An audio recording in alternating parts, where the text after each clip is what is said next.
tardes. Les saludo en el nombre de nuestro Señor Jesucristo para compartir este tiempo de reflexión en la palabra de nuestro Dios. Gracias a Dios por este privilegio que una vez más me está concediendo en su grande misericordia. Quiero abordar brevemente con ustedes un tema que tiene que ver con, por supuesto, con Dios y con su acción en cuanto a determinar si tomarnos en cuenta, si elegirnos o no, si salvarnos o no, en base a una pregunta: ¿es Dios excluyente? Es el tema de hoy. ¿Es Dios excluyente? Lo que acabo de externar es en relación al pensamiento o idea que algunos tenemos, algunas personas, con relación a que Dios no salva a todos o no ama a todos, que no están todos en sus planes, los planes de Dios. Así que tratando de esclarecer un poquito esta situación, es que abordo este tema: ¿es Dios excluyente? Bien, a partir del significado de la palabra excluyente, que viene del término excluir, y que quiere decir descartar, eliminar, negar, omitir o desechar. Y algunos de esos términos, en algún momento, insisto, algunas personas se lo han aplicado a Dios. Sí, es que Dios no amaba a esa persona. Esa persona no estaba en los pensamientos de Dios y cosas así. Así que, con la ayuda del Señor, quiero explicar algunos puntos del Evangelio de Lucas, capítulo 13. Evangelio de Lucas, capítulo 13. A partir del versículo 22 al versículo 28. Hay algunas cosas que el Señor Jesús menciona y que pueden ya ayudarnos a ir esclareciendo este punto, este asunto. Lucas 13, 22 al 28. Voy a ir leyendo y en algún momento me detengo para explicar alguna cosa si es necesario. Y quiero leer esto, la palabra del Señor, en el nombre del Padre, del Hijo y del Espíritu Santo. En su camino a Jerusalén, Jesús iba enseñando por ciudades y aldeas. Alguien le preguntó: Señor, ¿son pocos los que se salvan? Notemos, porque la pregunta, había una inquietud ahí, con seguridad, y esa pregunta hasta en nuestros días puede estar en los labios de muchos. ¿Por qué no se salvan todos? Bien, y él respondió, notemos: hagan todo lo posible para entrar por la puerta angosta, porque yo les digo que muchos tratarán de entrar y no podrán hacerlo. Recordemos que la Biblia, la palabra de nuestro Dios, habla tanto de la puerta estrecha y el camino angosto, como también habla de la puerta ancha y el camino espacioso, donde dice que van muchos allí en ese camino espacioso. Así que a partir de allí, nuestro Señor Jesucristo se declaró y se identificó y se identifica para nosotros como la puerta. Él dijo: yo soy la puerta, y con seguridad está hablando de la puerta estrecha. Así que allí marcaría ya una cierta situación de inclusividad, o sea, de incluir, no todos, solo algunos, y de excluir a otros, porque quien ha entrado por la puerta angosta, es decir, está en Cristo, ha entrado en la persona de Jesús, le ha aceptado, ha creído, le ha recibido en su corazón, está dentro de la voluntad del Señor, dentro de la salvación, y quien no está dentro está fuera. Permítanme No es un juego de palabras, pero para que quede claro. Si alguien está dentro de la iglesia, del cuerpo de Cristo, ya como persona salva, obvio no está afuera, y quien está afuera o está afuera no está dentro. Bien, ¿quién dijera que esto es a partir de una decisión personal? Pero que hasta ahora es un principio inalterable que Dios mantiene y sustenta en su palabra. ¿Por qué? Porque algunos quisieran entrar por la puerta estrecha con todos sus malos hábitos y sus costumbres paganas, y dicen, no, pues entro con todo este bulto de cosas y no hay problema. Pudiera alguien estar pensando en alguna denominación o en algún movimiento religioso en particular, donde pues, ahí cabe de todo, pero no así en cuanto al reino del Señor. O entramos por donde debemos para la salvación, o simple y sencillamente nos quedamos fuera. Otras personas quieren entrar con toda su colección de buenas obras, porque así se les habrá enseñado que entre más obras buenas hagan, pues irán ganando el favor de Dios, acercándose, así como quien va subiendo, poniendo peldaños, ¿verdad? Y por sí mismo llegar al cielo. Y la verdad es que tampoco funciona. Algo que en el pasaje encontramos un poquito más adelante, dice aquí el versículo 25, en cuanto el padre de familia se levante y cierre la puerta, así está ilustrado, y ustedes desde afuera comiencen a golpear la puerta y a gritar, Señor, Señor, ábrenos. Él responderá, no sé de dónde salieron ustedes. Algo paralelo encontramos, no las mismas palabras, pero sí ilustrado prácticamente de la misma manera en Mateo 25 con respecto a las 10 vírgenes. Ustedes conocen muy bien el pasaje. Sí, cuando las vírgenes así llamadas o identificadas fatuas llegaron, ya la puerta se había cerrado y bueno, ahí está, más que ilustrado. Y dice el versículo 26, entonces ustedes comenzarán a decir, hemos comido y bebido en tu compañía. Señor, hemos asistido, nos hemos congregado, hemos cantado, te hemos elevado culto. Tocamos, éramos del grupo. Tenía yo un liderazgo. Tenía y recibí no sé cuántos nombramientos en la iglesia. Hasta el día de hoy, lamentablemente, hay miembros nominales en la iglesia del Señor. Si primero, en primera instancia señalo, iglesia local, iglesia visible, ¿sí? Que es lo que algunos, por cierto, todavía hacia donde enfocamos principalmente, como que se nos olvida que lo más importante es pertenecer al cuerpo místico o espiritual o universal del Señor. Sí, eso es lo más importante. Por lo que expresarán estas personas, hemos comido y bebido en tu compañía y tú has enseñado en nuestras plazas. Te hemos escuchado muchas veces. Por medio del maestro en la iglesia o el pastor en la iglesia. Uy, Señor, mira cuántos mensajes tengo grabados, todos los temas. Sí, pero... Ajá.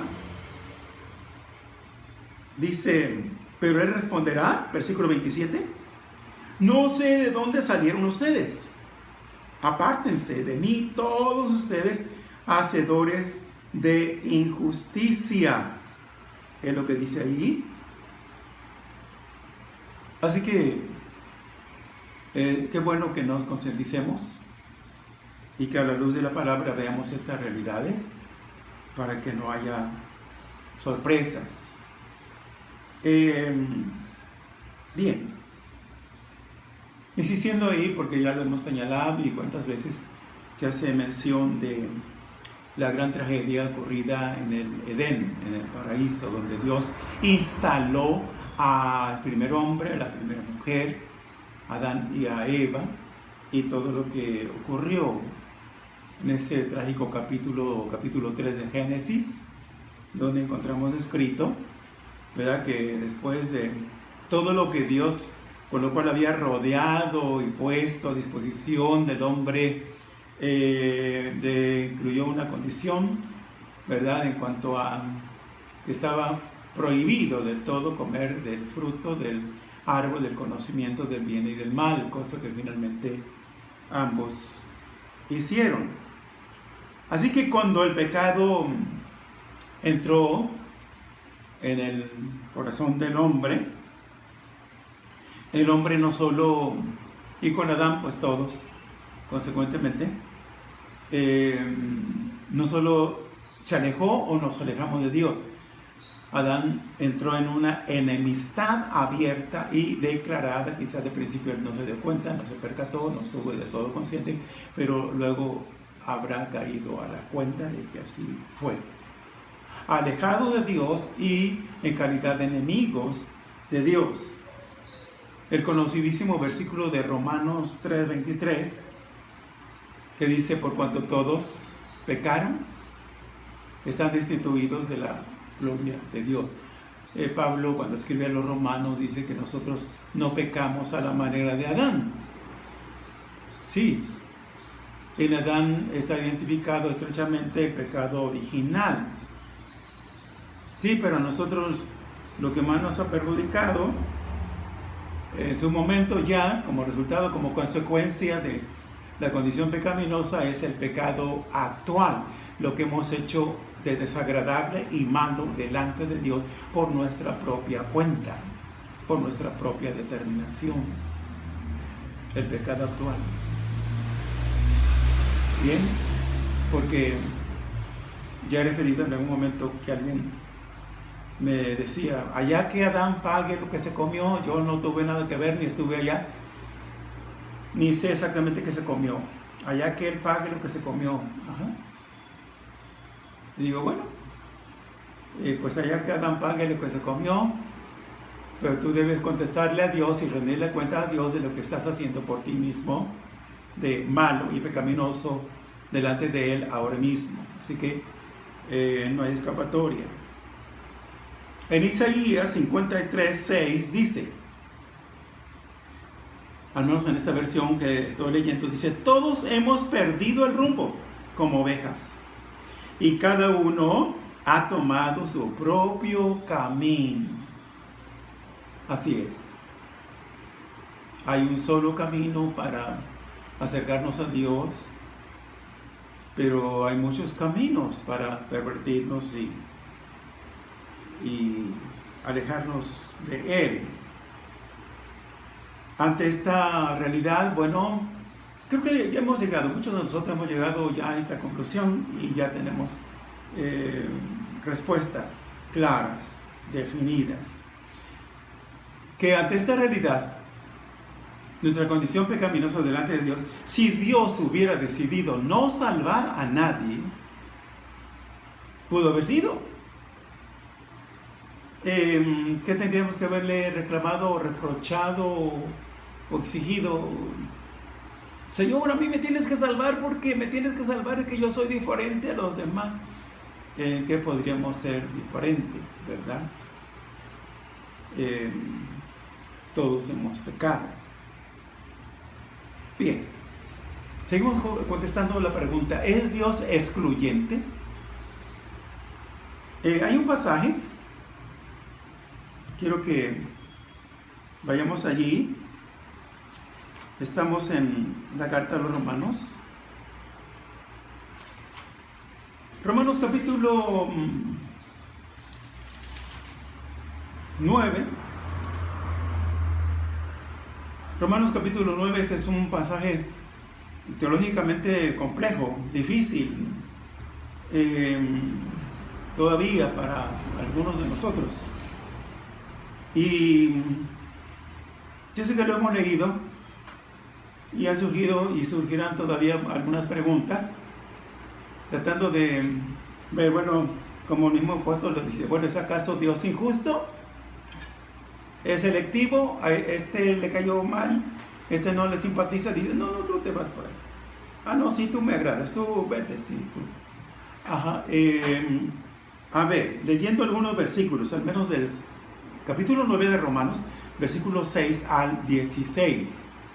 De una vez debo decir que este pasaje debe leerse dentro del contexto de los 3 capítulos, el 9, el 10 y el 11, para tener toda la panorámica y la comprensión.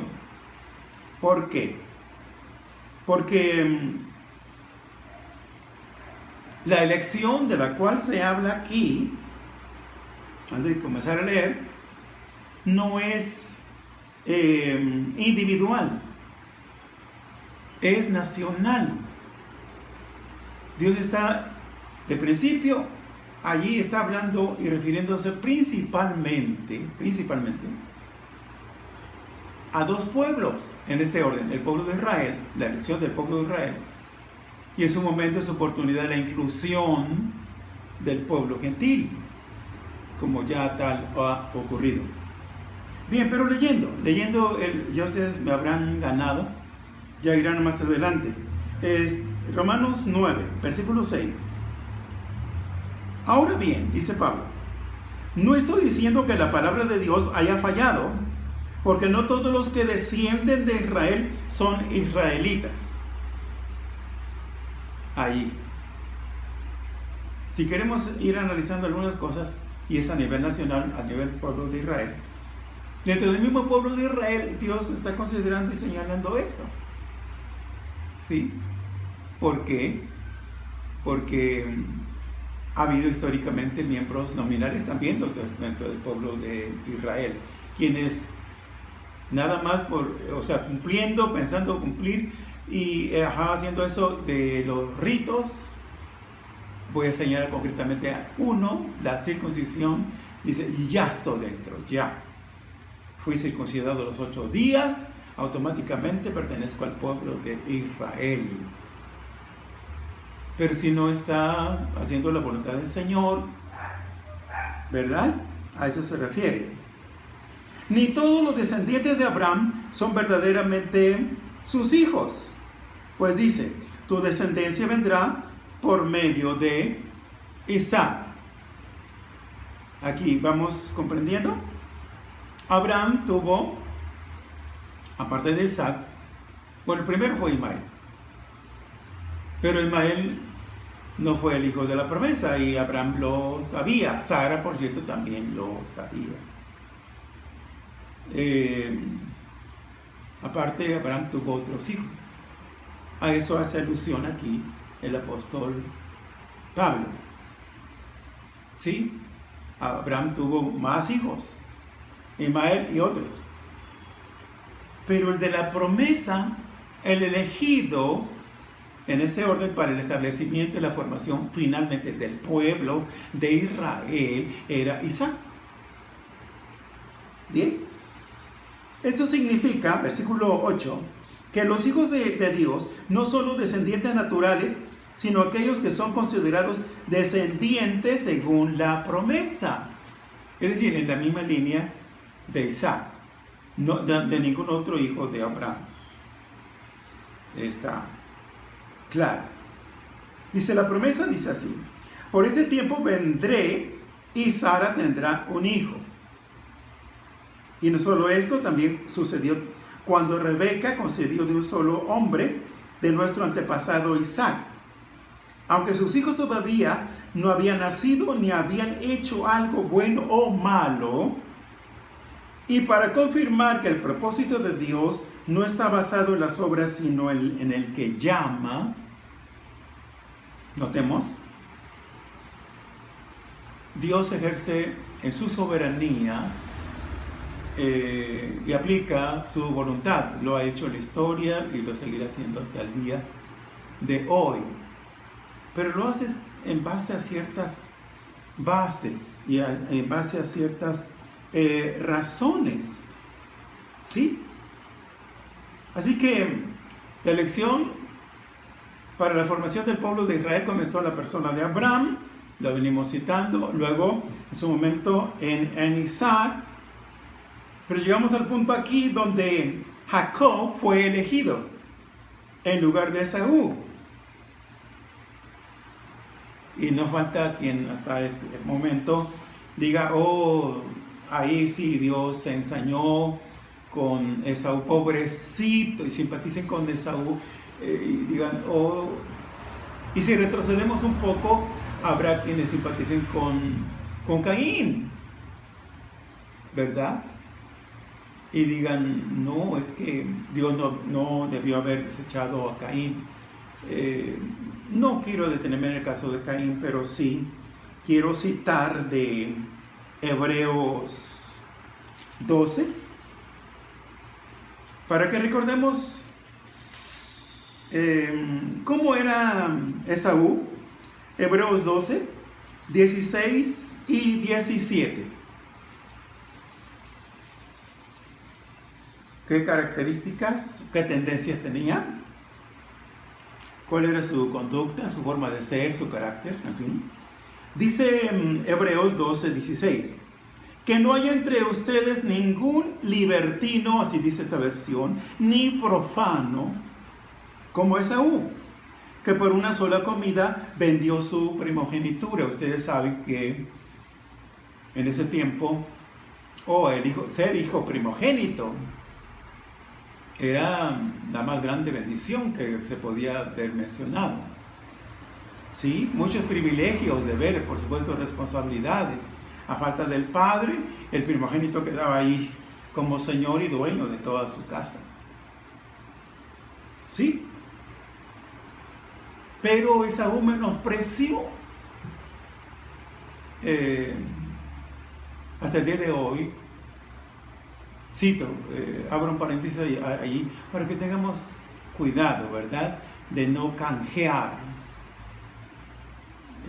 la gran bendición que hemos hallado en Cristo Jesús y que tenemos en el Señor, salvación, vida eterna, etc., por una cosa vana y pasajera de esta vida. Sí, Esaú lo hizo, un plato de lentejas, por muy buen condimentado, preparado, sazonado, etcétera, porque a Jacob le gustaban las artes culinarias. Sí, era muy casero. Pero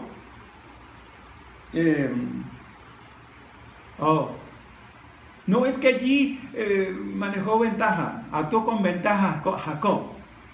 No ya había dado Dios su palabra. Aún estaban en el vientre de su madre, pues, ambos, cuando dijo el Señor, el mayor servirá al menor. Dios así lo había determinado.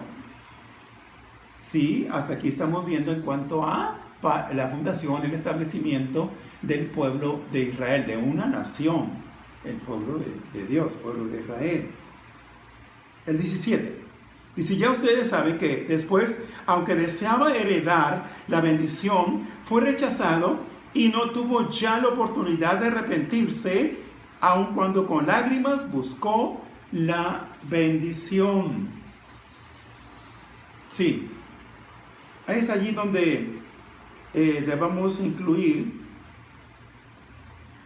¿verdad?, lo que dice, regresando a Romanos 9, cuando dice el versículo 14, entonces, ¿qué diremos? ¿Que Dios es injusto? De ninguna manera. Porque Dios, dijo Moisés, tendré misericordia del que yo quiera, y me compadeceré del que yo quiera. Así pues, no depende de que el hombre que quiera o se esfuerce, sino de que Dios tenga misericordia. Notemos estas últimas palabras, versículo 16. Esaú tardíamente reaccionó y como que dijo, ahora sí, estoy consciente de cuánto vale la bendición de la primogenitura, y lloró, le rogó a su padre, lo siento hijo, ya entregué la bendición. A eso debe referirse cuando dice así, que así pues, no depende de que el hombre que quiera o se esfuerce, ¿sí?, sino de que Dios tenga misericordia. Por eso Dios abre tiempos de oportunidad. Alguna vez hemos escuchado o leído en la palabra, dicen tanto que se dice hoy. Ven hoy, acércate hoy, acepta hoy, cree hoy. Ahí está la oportunidad. Quien tardíamente reaccione, ya señalé el caso con el cual iniciamos, ahí de Lucas 13, y cité de las 10 vírgenes, Mateo 25. Ábrenos, ya. Pero ya era demasiado tarde. Así que, dice, ya ustedes saben que después, aunque deseaba, sigo leyendo ahí, de Hebreos, deseaba heredar la bendición, fue rechazado y no tuvo ya la oportunidad de arrepentirse, aunque con lágrimas buscó la bendición. Esaú quiso y corrió tardíamente, ya lo dije, tras la bendición. Ahora, ¿Dios se equivoca? ¿Es Dios injusto en aceptar a uno y rechazar? Tengamos cuidado con la palabra, el término aborrecer en las Sagradas Escrituras, especialmente en el Nuevo Testamento, por ahí, cuando dice que no aborreciere a padre, madre, hermanos, hijos, no es digno de mí. Solo les recuerdo, es un hebraísmo, ahí la palabra aborrecer, un hebraísmo es del idioma original hebreo, una palabra, un término que no se le encontró otra palabra a modo, en este caso en español, ¿verdad?, para que tuviera otra forma de ser explicado. Y se dejó ahí, es muy fuerte ese término, la palabra aborrecer. Pero ese hebraísmo debe entenderse, debemos entenderlo como, en lugar de aborrecer, bueno, a él no lo elegí. Sí, él no estaba en mis planes, o no estuvo en mis planes. Sí, porque nosotros entendemos la palabra aborrecer como odiar, ¿verdad?, a alguien, y no quererlo ver, como dicen por ahí, ni en pintura. Bien, pero quería referirme a los descendientes de Esaú. Ustedes habrán leído de cuando menos de 2 profetas menores, haciendo referencia a los edomitas, descendientes de Esaú. ¿Cómo es ese pueblo en la historia? ¿Qué se dice de él, de los descendientes de Esaú? Terribles, rebeldes, opuestos contra Dios. En la primera oportunidad buscando dañar y perjudicar hasta donde más al mismo pueblo de Israel, prácticamente sus hermanos.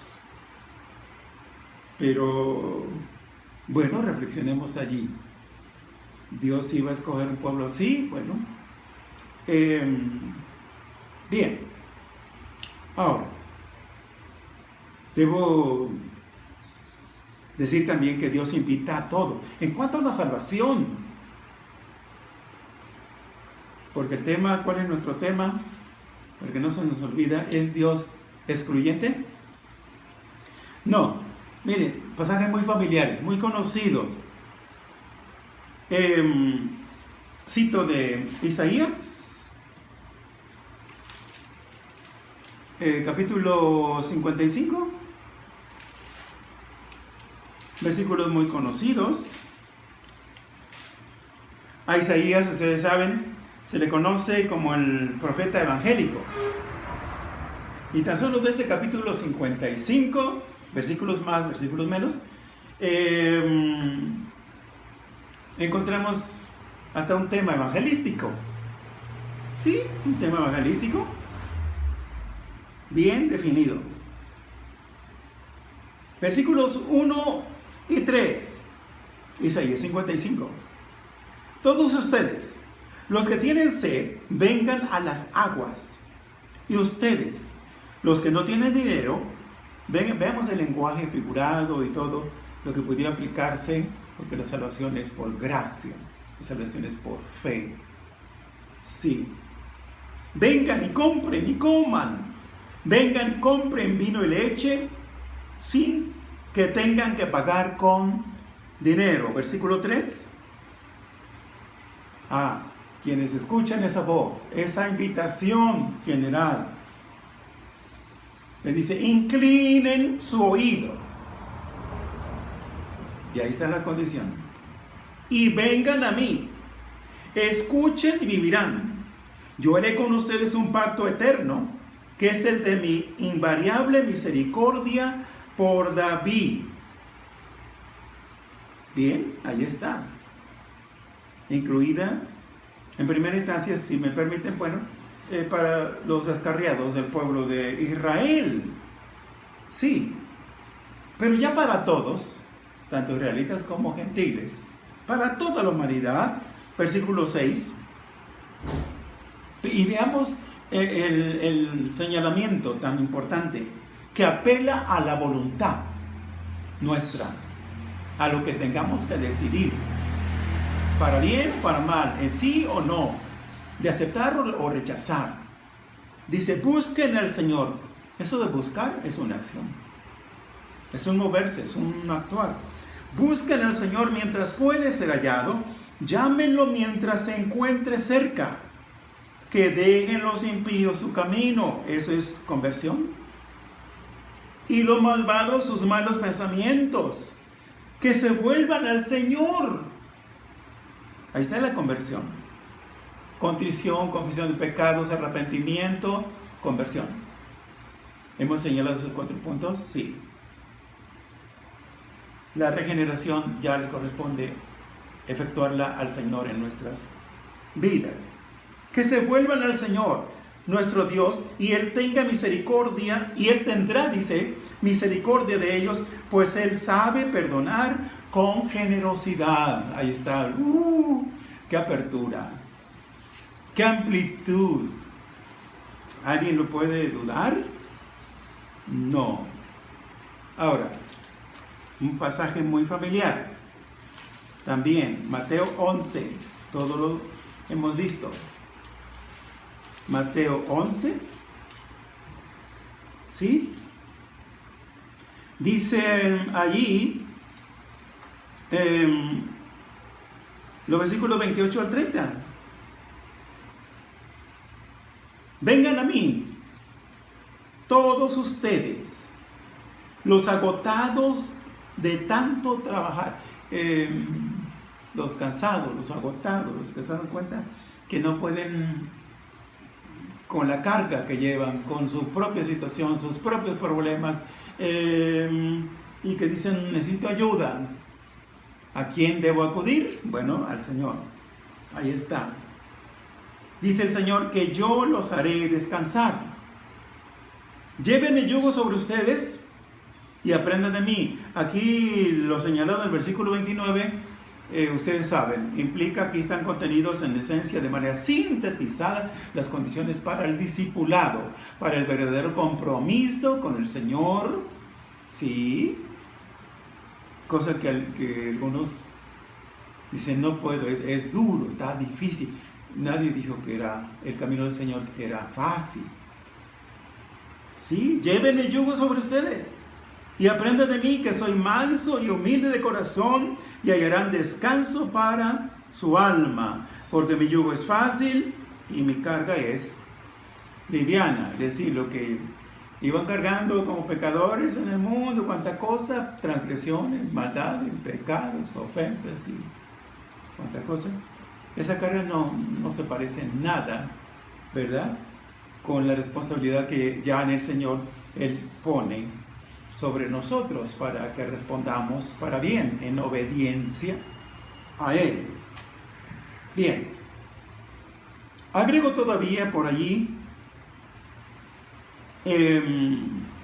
lo que dice en el libro de los Hechos, capítulo 10, permítanme, ustedes mismos lo estarán buscando.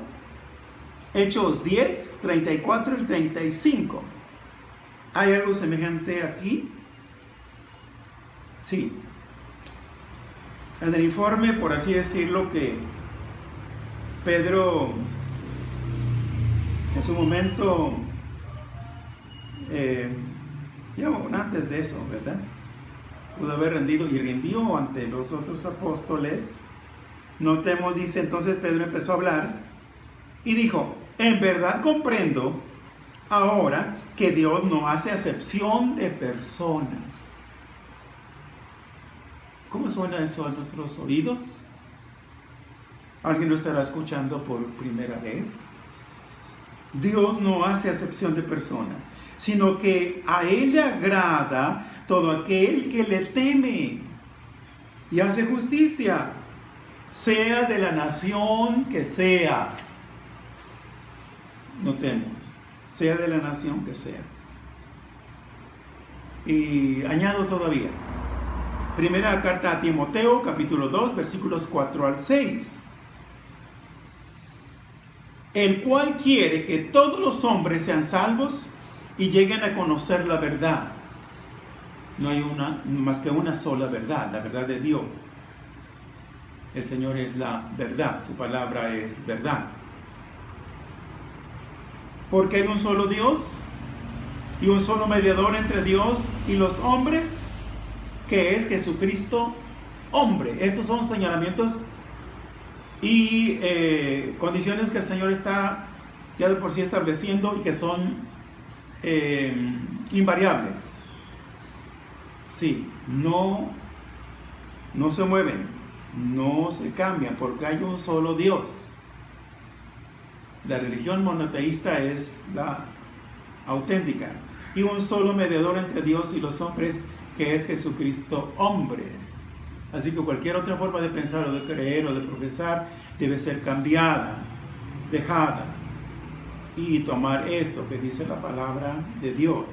Pero añade, el cual se dio a sí mismo en rescate por todos, de lo cual se dio testimonio a su debido tiempo. Bien, entonces, llegamos al punto donde, para cerrar contestar a esta pregunta, ¿es Dios excluyente? No. Si habrá algo todavía que aclarar, puedo señalar lo siguiente. No, de principio, no en cuanto a la salvación, ahora, bajo la gracia del Señor Jesús. No, está a disposición para todo, para el que quiera, para el que venga, para el que cree. Todo el que cree, el que reciba. Sí. Ya para servicio, ya para ministerio, ya para encargos muy especiales de gobierno, de liderazgo dentro de la Iglesia del Señor y algunos otros ministerios, la elección, cuán importante es y cuán respetada y respetable debe ser o es. Lo que Dios a llama, da un grupo de salvos, ya esos salvos están seguros, diría, en el Señor, pero de ahí el Señor toma algunos para una encomienda o misión o responsabilidad especial. Eso tomémoslo en cuenta. Bien, pero aquí ya contestamos, ¿es Dios excluyente? No. Pero la pregunta es, ¿te has considerado excluido y fuera del propósito de Dios para la salvación? Habría que contestar esa pregunta. ¿Has pensado que Dios no te ama? ¿Que Él no se ha interesado ni se interesa por ti? Quiero leer, por último, aquí un pasaje, en último lugar, todavía Romanos 3. Romanos capítulo 3, entiendo que es un pasaje conocido. Versículos 21 al 26. Dice: pero ahora, aparte de la ley, se ha manifestado la justicia de Dios, y de ello da testimonio la ley y los profetas.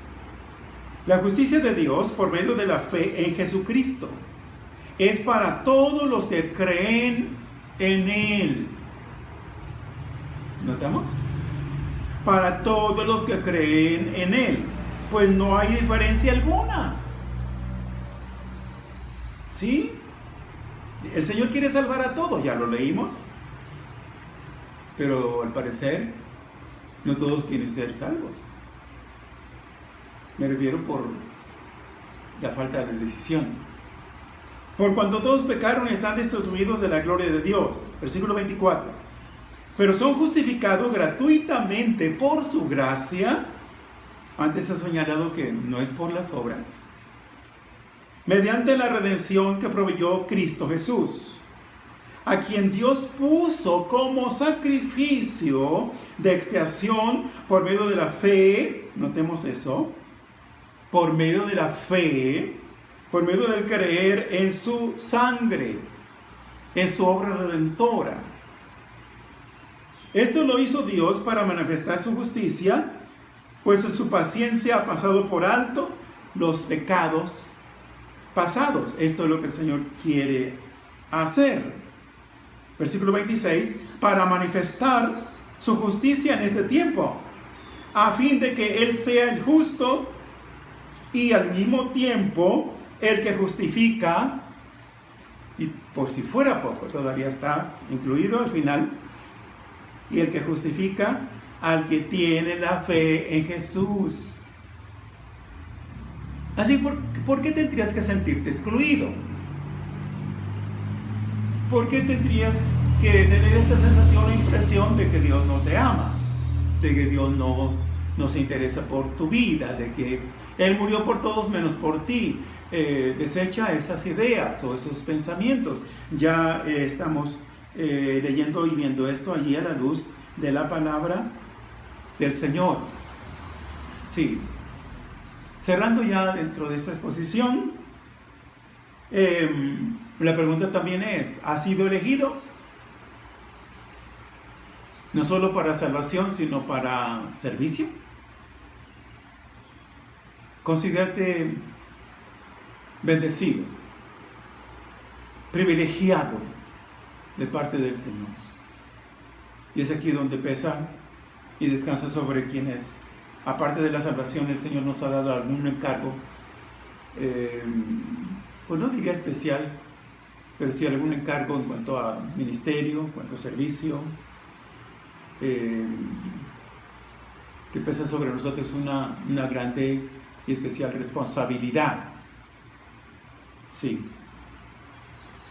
Entonces tenemos que valorar, tenemos que estimar lo que Dios ha hecho, no solo para salvarnos, sino para darnos una encomienda, un encargo allí, del cual también no somos merecedores, no somos dignos. No somos dignos. Es por gracia, es por su misericordia, por su grande amor. Siempre seamos conscientes, procuremos estar conscientes de ello para no perder el piso. Y que, ya soy, ¿qué puedo decir? Apóstol. Sí, ya. Y cuando alguien empieza a ver, pues ya va por las nubes aquel. Fue un privilegio para David. ¡Qué bendición para David! Sí. Estoy citando allá del primer libro de Samuel, capítulo 16, ya no vamos allí, pero él tenía 7 hermanos. Por supuesto, él no vio el procedimiento, lo que Samuel ya previamente estaba haciendo, sino hasta que el que fue llamado, lo llamaron de donde estaba por allá cuidando las ovejas. El primogénito no fue elegido, el otro tampoco, y el otro tampoco, y el otro, por eso, por aquello, no.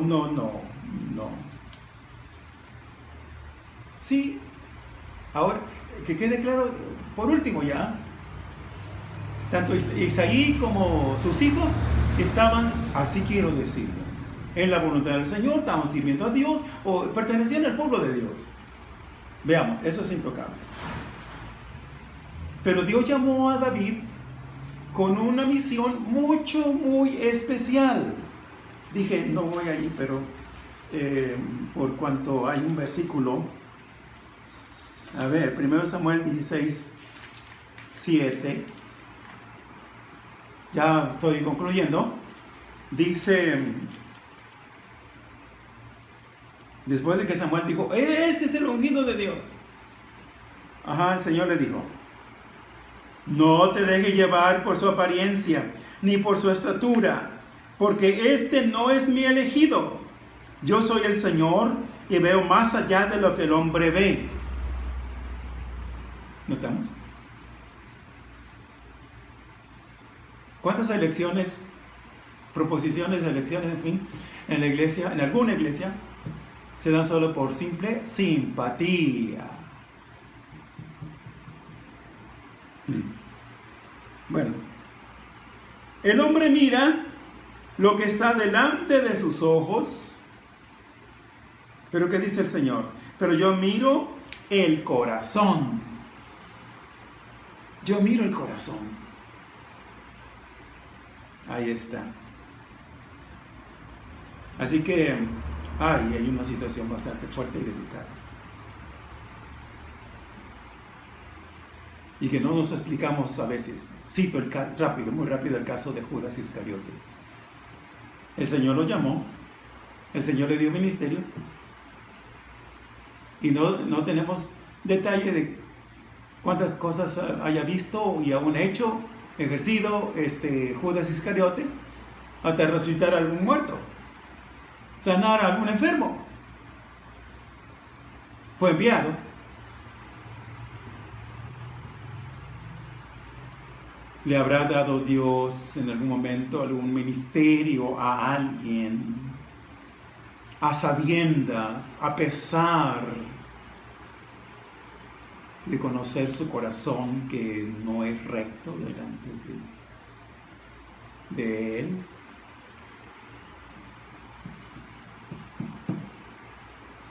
Oh, qué situación. Pero bueno, dije, David estaba llamado a cumplir con una misión especial. Sí, la teocracia tenía que ser recuperada. Sí, funcionó por un tiempo por permisión de Dios, la monarquía. Pero la teocracia debía ser recuperada en la persona de David y uno de sus descendientes, de su linaje. Así está visto y así está explicado. Sí, David era persona clave. Y el Señor llegó a decir de él, Hechos 13:22, he hallado a David, varón conforme a mi corazón, el cual hará todo lo que yo quiero. Y notemos qué bendición Dios nos ha distinguido, de veras. Consideremos, como insisto en eso, consideremos privilegiados, no dignos, jamás dignos, privilegiados. Samuel fue producto de un milagro, nació milagrosamente. Juan el Bautista también nació de manera milagrosa. Bueno, Isaac mismo. Pero insisto, aparte de la salvación y pertenecer al pueblo de Dios, era porque Dios tenía una comisión, un encargo. Ya queda claro eso, la distinción entre ser personas salvas y tener algún otro encargo o encomienda o misión especial de parte de Dios. Eso el Señor lo hará y lo sigue haciendo de manera soberana. Y si alguien quiere ver por ahí que Dios es excluyente, le recomiendo que no. No, porque finalmente aún la dotación de los dones, y aún que digo de los talentos, hay una diferencia entre dones y talentos, entre talentos y dones, no son lo mismo. Va de acuerdo a Mateo 25, a la capacidad. Muchos quieren, pues media docena de dones. Y alguien dice, vengan, se están repartiendo dones. Sí, allá voy, con las dos manos y a ver cuántos atrapo. No. Así que lo primero es estar seguros de la salvación en Cristo. Y luego, pues estarle respondiendo a Él bien, de la mejor manera posible, con la ayuda de Dios, si Él nos ha encargado algo aparte. ¿Quiere el Señor seguirnos bendiciendo, ayudando, alentando nuestras vidas, en nuestros días y siempre? Es mi deseo y es mi oración. Gracias a Dios por escuchar esta exposición. Que Dios les guarde. Amén. Gracias a Dios.